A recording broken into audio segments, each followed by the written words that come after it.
Welcome to the Law Firm Growth Podcast, where we share the latest tips, tactics, and strategies for scaling your practice from the top experts in the world of growing law firms. Are you ready to take your practice to the next level? Let's get started. Hello, everybody. Welcome back to the Law Firm Growth Podcast. I'm your host, as always, Jan Roos, and I am here with part 2 of our series about delegating yourself out of consultations. So I wanted to focus this episode on de-risking the process. So big picture, for anyone who didn't listen to that episode, I'd probably recommend listening to it. But what we're talking about is getting yourself out of the consultation process, ideally where it is a need and not necessarily a want. But if you're at the point where you're the limiting factor in terms of your law firm's growth by handling the consultations yourself, then it's probably about time to think about getting a hire in place. But biggest reason why people aren't hiring is because it is very expensive in both the investment and the opportunity cost of having a salesperson who's not producing. So we're going to get into 5 quick tips in terms of how to kind of de-risk this process. And I wanted to kind of start off with a little bit of background on why I'm so educated on this situation. And that is because I have probably added more people to the Case Fuel alumni group from incoming sales positions than anything else. We're thankfully in a position where we've had a ramped up sales team for quite some time, but it took me many, many years to figure this out. And I think there's some quote about this that people end up teaching what they needed the most. So this is definitely something that I wish I had about 6 years ago. So anyways, without further ado, let's get into the biggest things to de-risk the hiring process when it comes to sales. So first biggest mistake, triple highlighted red alarm warnings. The biggest mistake that you can make and the most expensive mistake that you can make in hiring sales is hanging on to losers. Now, I don't want to say that the people that end up not working out within your sales organization are objectively losers, but you guys know what I'm talking about. I'm not making judgment calls on people as a person, but if they do not work with you, with your firm, with your product, then you need to cut bait really, really quickly. We have never seen a situation where somebody who did not come out of the gate strong ever turned things around and gained momentum to get out of the gate. It is extremely rare. So one of the things that we want to make sure is having really, really strong expectations for when people are going to produce. And if they don't hit those expectations, then we can very, very gently, maybe not so gently, but we can let them off the hook and pretty much set this up. So one of the kind of corollaries to this is we want to basically make sure that we're able to de-risk this from a hiring perspective. And again, I am not providing legal advice in this situation. Obviously there's going to be different requirements for different bars and whether you're hiring somebody who's a JD versus not and blah, blah, blah, blah, blah, disclaimer and all that stuff. But when you're entering one of these arrangements, the way that I would suggest doing it is make sure that we're structuring things as a trial. Because if we have the situation where you're left with an unemployment liability, then that's not a place you're going to be.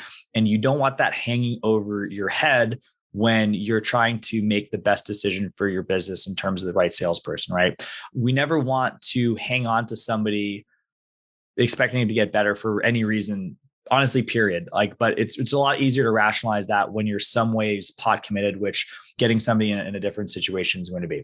And I'll get into how to kind of address this from the hiring perspective, but I wanted to go to my second point is test immediately and try to get people to ramp up. So I'll go through a couple examples of this, but basically a big problem that I've seen in a lot of the businesses that we've worked with, the law firms that we've worked with, is that there's a really big and elaborate ramp up period where, we have to make sure that we're getting this person, the craziest education on the business and all this stuff too. And then all of a sudden we're 3-4 weeks in and the person hasn't picked up the phone once to speak to a client or had a single person in the office to work with them, right? And this will actually feed back into the first point because this is more time that you've invested. This is more money that you've invested that is going to make it harder to cut bait if the person isn't going to be the fit. But how great would it be if you could take the situation, if you find out somebody's a loser on week 5 and instead have them find it out in day 5 or, day 1, ideally, right? Day 1 might be a little aggressive, but in general, we're almost always having the people that we're bringing in on sales positions to have real activity that they can, put their nose to the grindstone in before the end of the first week. And this is absolutely critical to making sure that you're de-risking the process and making sure that you're not emotionally investing or financially investing or investing your time or sanity into this person in a way that's going to prevent you from actually making a decision if they're not a fit at the end of the day too. So we have to get a little bit creative of what we're going to be doing in terms of ramping them up. And I can kind of go through let me go through a really easy situation for estate planning law firms, which is what we've been working with primarily, right? So a very challenging thing too, and I'll also say this too. This is one of our measures that was left on the cutting room floor. Don't apologize for lead volume, but we'll get into that in a little bit. But basically, there's a situation where if you have somebody who has these absolutely primo leads, then you have a situation where people can get a little spoiled, right? So if somebody's getting, the nicest referrals or the most primed seminar leads or yada yada, and they don't want to roll their sleeves up and deal with the dirty stuff, then you're going to have a hard time when those leads end up drying up, and everything will. And there's kind of an ebb and flow to all this different stuff. But you can get a twofer if you're ramping people up on the dirty work, right? So I'll give you an example. If you've ever run seminars, you probably have reservations that were done with a, teledirect or some sort of a, call center type situation to take these. And this is a huge opportunity for anyone who's ever done this. You can call those people. They still are going to die, and many of them didn't end up picking up an estate plan before they ended up signing on with you. So if you have a list of people who attended a seminar and didn't close for whatever reason, you can have your new hire start calling those people on day one. And depending on the experience that they have, they might be not really necessarily need to get ramped up on estate planning or however it happens to be. So the cool thing is that this is twofold. One, we get to see how they perform under pressure on terms of real calls. And second, if we ever have the situation, again, why I phrase this as ramp them up is that we don't want to keep them doing this forever. We can have them start on the lower risk, no drawbacks if things don't work up stuff. And then we gradually can work them up to the Glengarry leads, so to speak. But if the Glengarry leads ever slow down, well, guess what? You just go back to what you did the first week. They know they can do it. If you know that they can do it, then that's going to make you confident. And it's kind of good too, because you never really have to worry about being knocked back or whatever ends up happening too. Another observation that I've seen here, in the same way that we've never seen somebody who was a loser turn around and become a star closer, I've seen a huge pattern with the people who do well on the junk leads do great on the super good leads. There's never like some, there's not like a situation where somebody who's just like rough around the edges is not going to do better with a good lead. It's just honestly the people who can work those leads generally have more drive. They have, a stronger force of personality. They're able to deal with more objections. And it's a higher level skill at the end of the day, right? So that should be the kind of person that you're wanting to have in the closing position at the end of the day too. So ramp them up, start with something that's a little bit less forgiving, and then you will get a lot of benefits from that. Okay. Next thing is be careful during the hiring process. See what you can do to avoid having bad people end up signing the contract and getting to the business in the first place. So there's probably a whole other series I need to do this, but in terms of the philosophy that we've kind of adopted over hiring, a big corollary to hanging on to losers is not thinking that you can get a replacement to. And that's a really bad place to be. We don't ever want to be hanging on to a suboptimal situation because we don't feel like we have an alternative. So the flip side is we want to make sure that we're having a really, really strong hiring process. Again, like I said, this is probably something that we need to do on another episode, but the big idea that we have is if you have a nice big pool of applicants, and the way that you're going to do this is by using the right networks, having the right ads to write them that are going to be attractive to the right people, and kind of framing the opportunity in a way that works, then you should have an abundance of applicants to work from, right? I actually heard something really, really interesting. So the reason why a lot of, if you look at some of the top colleges, right, the education at Harvard University is great. There's a lot of private schools that have probably, not to poo-poo Harvard or anything like that, but there's qualified professors at all these schools. But one of the reasons why Harvard has consistently brilliant applicants every single year is because they have a really, really low application rate, right? So if they're getting 40,000 applicants to fill, 2,000 spots, then, you're able to pick from the absolute cream of the crop. One of the situation that's tough and, as far as like what I would consider a bad hiring process, right, is like, oh, hey, my brother-in-law just got laid off. You got a spot for him. So you're going from a pool of one to a potential applicant of one. And maybe you're even lying to yourself in terms of whether this person's a good fit or not. Great applications if we worked it down from a pool of 10. An even better application situation would be when we're holding it down from a group of 100. And what that ends up doing is that we're actually able to filter a lot better. This doesn't actually, taking somebody through a grueling hiring process isn't going to make any individual entrant into that funnel any better. But over time, one of my favorite things ever is this quote from Joe Polish: quantity has a quality all its own. And what that means is when you have enough people, the likelihood that you're going to have a superstar in the mix goes up, right? So basically, if we have these superstars, we can filter the superstars. At the end of the day, it's going to be a lot easier to get somebody. And I would actually, and the other thing too, is that we can't make people jump through too many hoops if we have a really small pool, right? So a couple of things that I'd really, really recommend in terms of this. So when we're doing a first level application, and this is something that we do for everyone that we have that has a phone related position, we have them send us a recording or a video, right? If somebody has and you can tell, I'm not going to say that it's, I'm really covering my butt on being ableist in this call, but basically, if you have somebody who doesn't seem like they're coming across as very engaging, if they have a difficult to understand voice or they're a mumbler, that's not somebody you necessarily want to have in a position where communication is going to be a big factor of whether they're successful or not, obviously. So that's a really good first hurdle that you can get anyone to apply to do. And that should cut down the numbers quite a bit.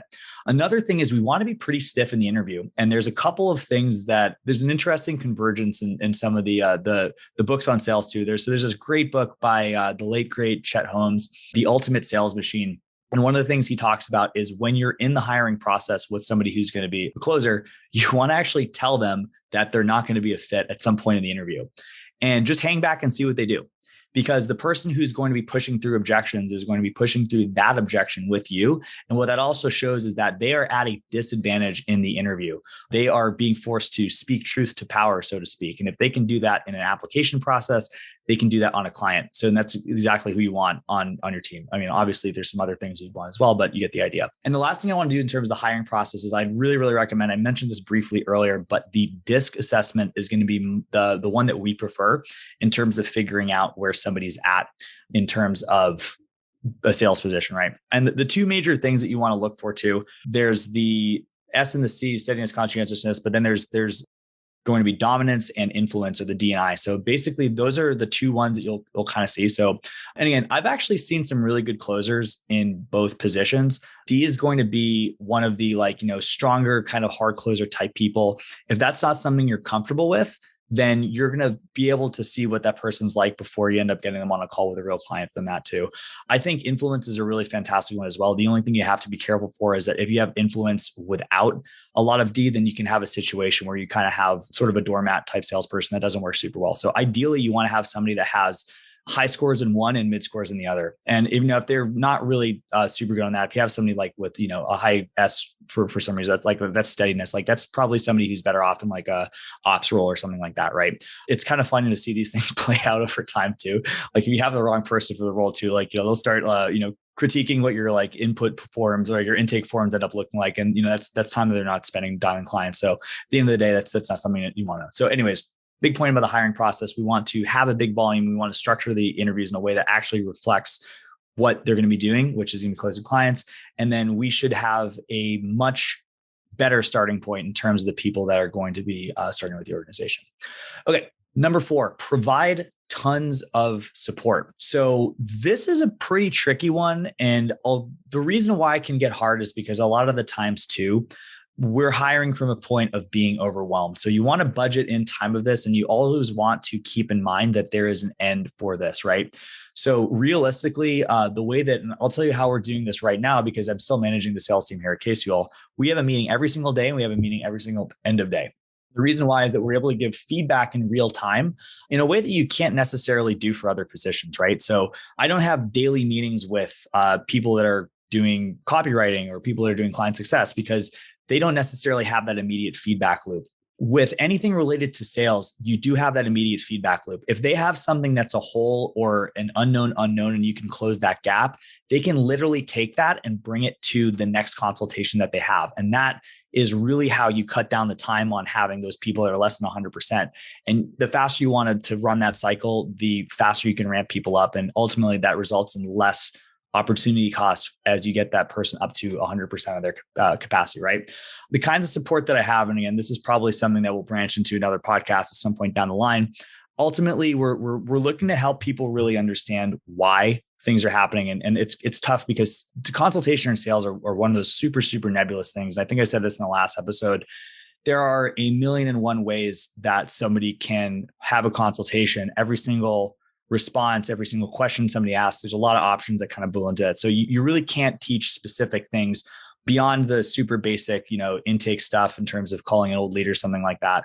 You might be able to script that out, but when we're talking about something that's, a lot wider in terms of the options that people have, you have to get somebody to understand the principles, because you can't have an SOP on how to have a 60-minute conversation with somebody about their legal future, right? It's just impossible to do. So wherever possible too, if this is something, and again, check with your local bar organization to find out whether this is allowed or you have to get consent or whatever. If you can be in the room with somebody, if it's an in-person situation, or you can record something if it's something digital, this is going to be an absolute gold mine for being able to course correct. I do this all the time sometimes too. And I think I mentioned this on the other podcast as well. It's like, every once in a while I'll drop in and do a consultation just so the team can see how I would do something in a certain situation when we have a new deck or something like that. And I shock myself all the time too, because I can leave a consultation with a certain impression of how things went. And then I look at it and I have a completely different outcome that I saw in the moment, right? Good or bad.